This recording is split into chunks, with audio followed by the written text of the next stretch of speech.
Всем привет, друзья! Рад вновь приветствовать вас на нашем канале Спецэлектрод, на котором мы показываем обучающие видео по сварке, используя нашу продукцию. В этом видео мы продолжим тему сварки с пароваром, но на этот раз мы будем использовать электроды с рутиловым покрытием марки MR3S. Мы попробуем вам показать, как влияет толщина электрода на сварочный процесс.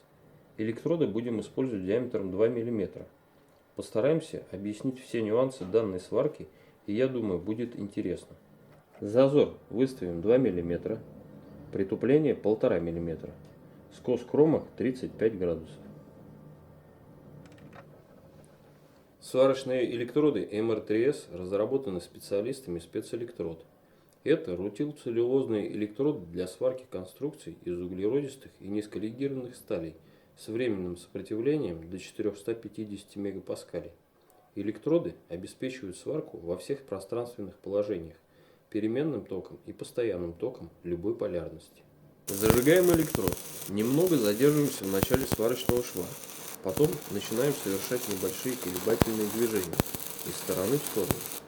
Но при этом нам немного надо задавить электрод, так как металл еще не прогрет. А потом в дальнейшем мы просто разводим электрод. Смотрим, как наши кромки сплавляются. Следим за сварочной ванной и сплавлением. Как видим, процесс идет как нам надо. Отличное сплавление внутренних кромок. Давайте посмотрим, что происходит снаружи шва.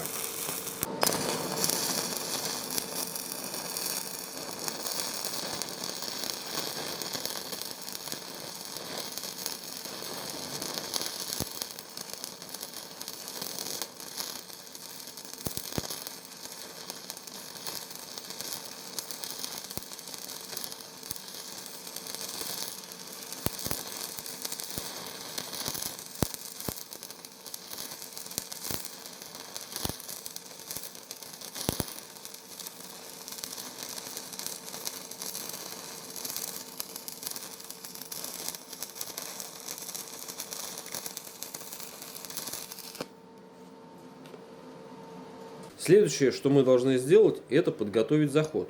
Это нужно сделать обязательно, так как сплавление в том месте, где мы закончили варить, может не получиться.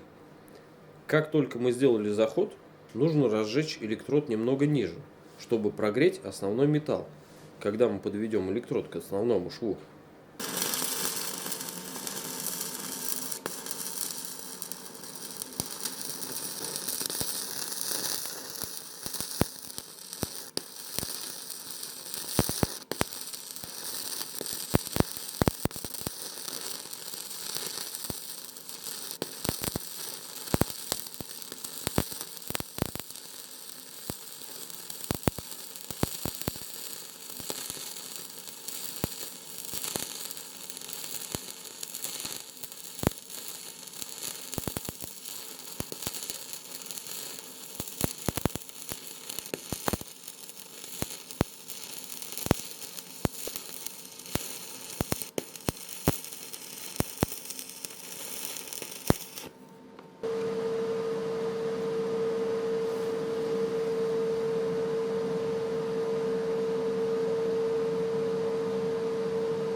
При сварке облицовочного шва необходимо зачистить с небольшим углублением до металлического блеска. Дело в том, что тем самым мы уменьшаем наплыв и высоту сварочного шва, а также исключаем присутствие шлаковых включений и пор. На электрод 2 мм мы поставили ток 50 ампер. Дело в том, что в данном случае не стоит ничего пугаться. Мы просто сжигаем электрод, пытаемся максимально разогреть его на прихватке, переводя электрод к внутренним кромкам. Начинаем немножечко разводить по сторонам, задерживаясь на краях. Долго на краях задерживаться не стоит, так как рутиловые электроды дают очень сильную текучесть металла. Поэтому сварочную ванну немножечко труднее держать при сварке сплошным швом.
Ну что ж, друзья, на этом наше видео подошло к концу. Если оно было кому-то полезно и интересно, обязательно ставьте палец вверх, подписывайтесь на наш канал, используйте нашу продукцию. Ссылку я оставлю в описании под видео. Всем пока!